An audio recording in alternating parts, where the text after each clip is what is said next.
Good evening students. Now we continue our chapter 5 गति के नियम। और आज हम पढ़ेंगे वृत्तीय गति। इससे पहले हम लोगों ने संवेग संरक्षण के नियम, घर्षण के प्रकार, उनके दोष, उनके गुण, घर्षण कम करने के उपाय, इनके बारे में अध्ययन किया। आज हम हमारा नेक्स्ट टॉपिक स्टार्ट कर रहे हैं वृत्तीय गति या फिर सर्कुलर मोशन। सबसे पहली और इंपॉर्टेंट चीज ये है कि वृत्तीय गति होती क्या है। जैसे नाम से पता लग रहा है, वृत्तीय गति मतलब वृत्ताकार गति, यानी हम ये कह सकते हैं कि किसी भी कण की वृत्ताकार पथ पर होने वाली गति वृत्तीय गति कहलाती है।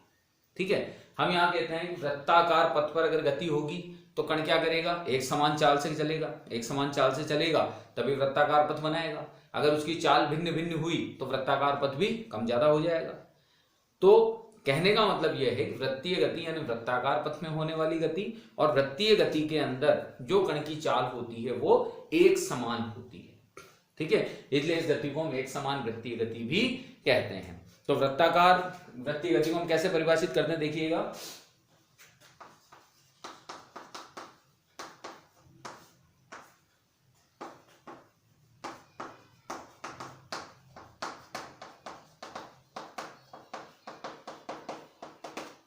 पहला तो वृत्ताकार पथ में होने वाली गति। दूसरा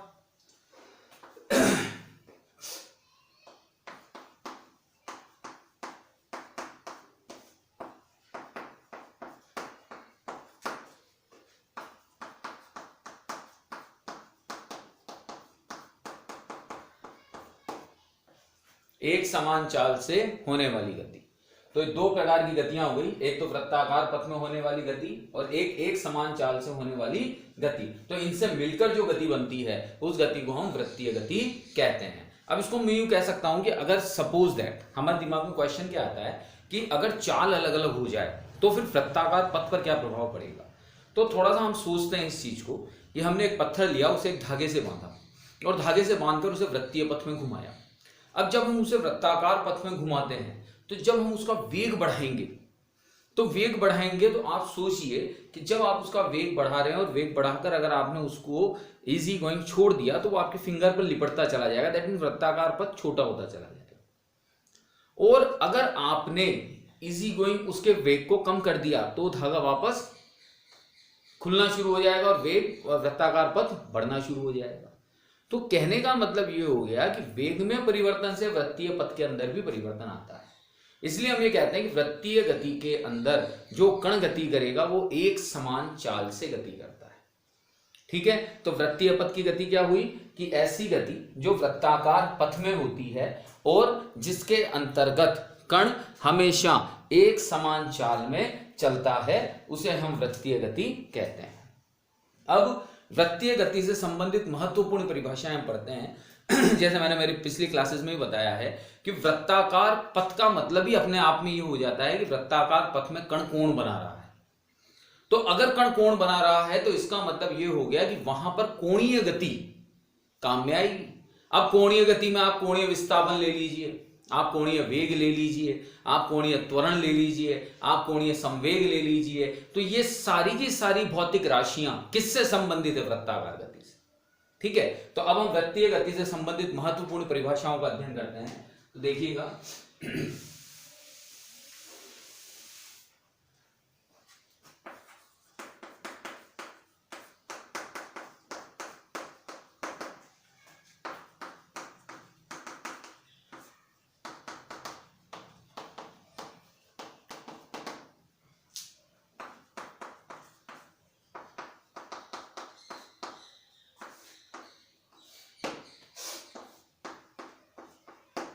तो वृत्तीय गति से संबंधित महत्वपूर्ण परिभाषाएं, इसमें सबसे पहली परिभाषा हम लेते हैं कोणीय विस्थापन की।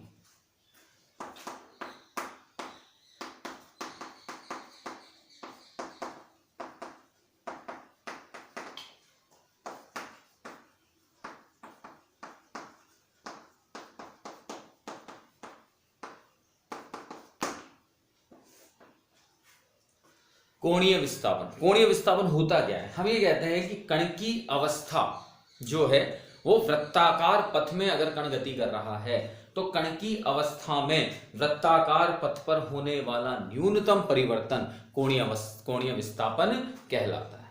क्योंकि जनरल जब हम विस्थापन की बात करते हैं तो विस्थापन एक रेखीय रूप से परिभाषित होने वाली राशि, जिसमें हम ये कहते हैं कि दो बिंदुओं के बीच की सीधी न्यूनतम दूरी विस्थापन कहलाती है।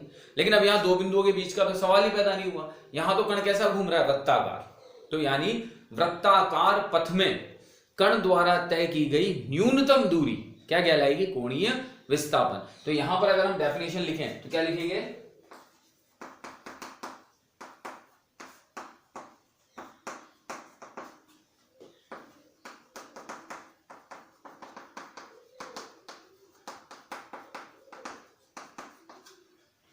कण द्वारा तय न्यूनतम दूरी कोणीय विस्थापन कहलाती है। और इसे प्रदर्शित किससे करते हैं, थीटा से।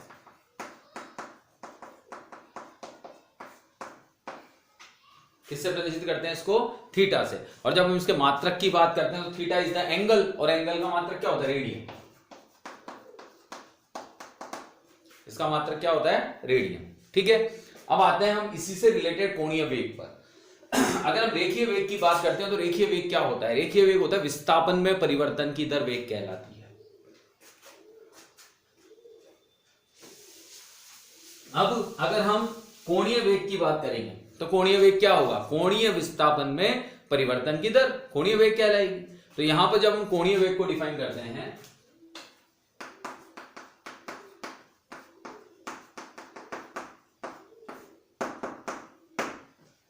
तो कोणीय वेग के लिए क्या लिखते हैं हम लोग, कोणीय विस्थापन में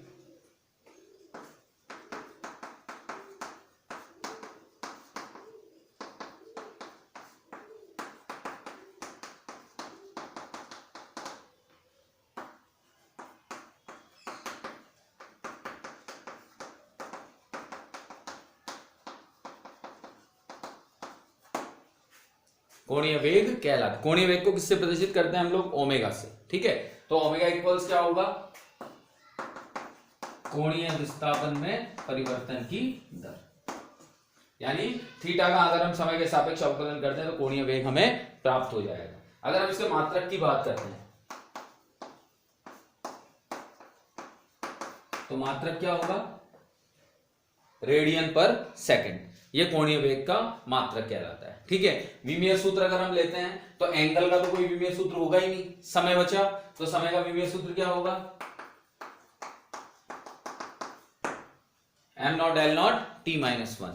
तो ये आपका कोणीय वेग हो गया। ठीक है, चलिए अब इसके बाद में हम बात करते हैं कोणीय वेग से रिलेटेड अगली राशि कौन सी, कोणीय त्वरण। सीक्वेंस टू सीक्वेंस एक चीज आगे चलती चलेगी। तो अब हम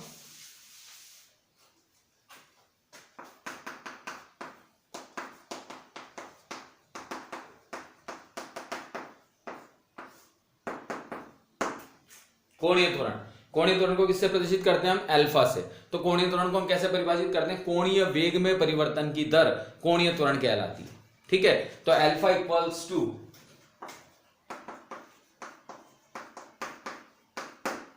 D by d t of omega. Omega कोणीय वेग है, और चाहें तो हम इसको ऐसे भी लिख सकते हैं, देखिएगा ओमेगा को क्या लिख सकते हो आप, ठीक है। तो आप क्या बनाइए, d two theta by d t square. तो ये अल्फा इक्वल्स टू हो गया d omega by d t, then d by d t, then d two theta by d t square. Okay, तो ये क्या आ गया आपका कोणीय त्वरण अल्फा। अब अगर हम इसके मात्रक की बात करते हैं तो मात्रक कोई थीटा का तो कुछ होगा ही नहीं, तो सॉरी मात्रक तो होगा रेडियन पर सेकंड स्क्वायर। विमा की बात करते हैं तो विमा थीटा की तो कुछ होगी ही नहीं, तो विमा क्या बनी अब आपकी, m not l not t minus 2। यह आपकी विमा हो गई, किसकी, कोणीय त्वरण की। ठीक है, और किससे प्रदर्शित करते हैं कोणीय त्वरण को हम, अल्फा से। किससे प्रदर्शित करते हैं, अल्फा से। कोणीय वेग को किससे प्रदर्शित करते हैं, ओमेगा से। कोणीय विस्थापन को किससे प्रदर्शित करते हैं, थीटा से। ठीक है, चलिए अब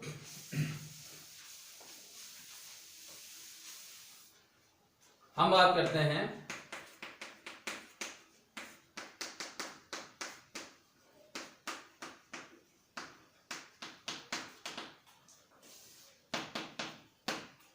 कोणीय गति की समीकरण। इन कोणीय गति की समीकरणों को समझाने से पहले मैं इसका कंपैरिजन रेखीय गति की समीकरणों से करता हूं। ठीक है, तो देखिएगा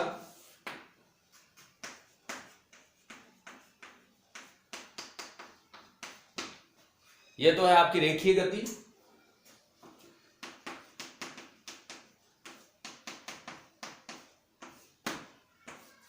और ये है आपकी कोणीय गति। रेखीय गति की 3 समीकरण है। फर्स्ट,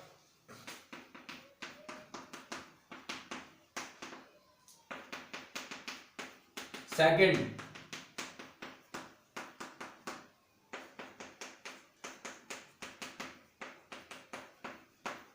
और थर्ड।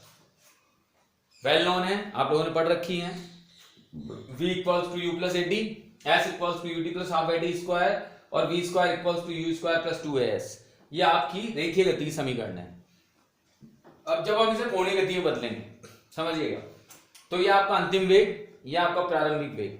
तो अंतिम वेग को मैं प्रदर्शित कर रहा हूं कोणीय वेग ओमेगा से। प्रारंभिक वेग हम प्रदर्शित करते हैं ओमेगा 0 से। त्वरण ए को प्रदर्शित करते हैं अल्फा से, और समय हो गया आपका t। ठीक है, इसी तरह से second, s equals to u t plus half a t square. s क्या है यहां पर? डिस्टेंस या विस्थापन, तो विस्थापन को प्रदर्शित करते हैं थीटा से। u क्या है? वेग, तो u को प्रदर्शित करते हैं ओमेगा नॉट से। t plus half alpha t square. Third लेते हैं हम, omega square equals to omega naught square plus 2 alpha theta. तो ये वाली गति की समीकरण है तो हो गई आपकी रेखीय गति की समीकरण है, और ये वाली जो गति की समीकरण है ये हो गई आपकी कोणीय गति की समीकरण है। तो कंपैरिजन बहुत सिंपल है, यहां पर कंपैरिजन करने में कुछ भी नहीं करना है आपको, सिर्फ रेखीय और कोणीय में संबंध देखना है कि वह रेखीय अगर आता है तो रेखीय में सामान्य वेग और हम इसको प्रदर्शित करते हैं, और अगर कोणीय आता है तो फिर यहां पर हम इसको ओमेगा और इससे प्रदर्शित करते हैं। ठीक है, तो ये कंपैरिजन हमें यहां पर देखना है। तो इसके बेस पर फिर हम यहां पर न्यूमेरिकल एग्जांपल्स सॉल्व करते हैं। ठीक है बेटा, तो यहां पर देखिएगा, इसके बाद हम न्यूमेरिकल क्वेश्चन सॉल्व करते हैं। Okay, thank you.